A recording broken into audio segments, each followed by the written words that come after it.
তুচ্ছ ঘটনাকে কেন্দ্র করে জগন্নাথ বিশ্ববিদ্যালয়ের শিক্ষার্থীদের উপর মারধরের অভিযোগ পুরান ঢাকার যুবদল নেতা শহীদুল ইসলামের বিরুদ্ধে। সোমবার মধ্যরাতে রাজধানীর ধোলাইখাল এলাকায় এই ঘটনা ঘটে।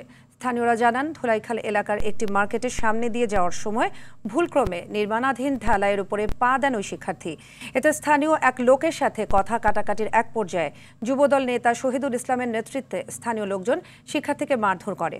পরে তার সহপাঠীদের খবর দিলে 4 শিক্ষার্থীকে মারধর করে একটি ক্লাব ঘরে আটকে রাখে স্থানীয় লোকজন। পরে ওই শিক্ষার্থীদের উদ্ধার করে ন্যাশনাল মেডিকেল হাসপাতালে নেওয়া হয়। এদিকে এই ঘটনা ফেসবুকে ছড়ানোর পর বিশ্ববিদ্যালয়ের শিক্ষার্থীরা ক্লাবটি ভাঙচুর করে।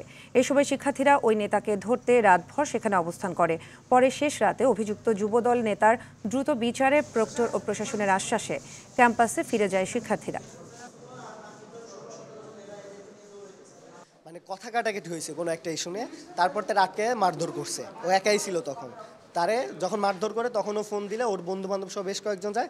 তখন তারা এক দর্শক মানুষ শুনতে পাইছি যে যুবদলের মেহেদি হাসান নামের এক নেতার নেতৃত্বে নবাবপুরের ব্যবসায়ী তারা প্রায় 150 থেকে 200 মানুষ ওইখানে হামলা চালায়। স্ল্যাবের পাড়া দিলে প্রতিক্রিয়া দিলে তাই থেকে এসে তাই বলে একজনের মারতে হবে স্ল্যাবে পাড়া দিছে বলে। শুনতে পাই যে আমাদের একজন ভাইরা ওরা আটকে রাখছে, ওর নাম হাবিব।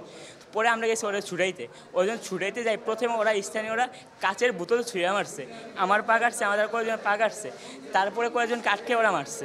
মহল্লা একটা আতঙ্ক হয়ে গেছে যে কোন সময় কোন দুর্ঘটনা ঘটে আমরা কি ওই ঘুমাইতাছি, সবাই জাগ্রত। আবার হন ওইদিকে কি ওরা যাইতে দেন, আমার বাচ্চা পাইতাছি না, 5 বছরের ছেলে।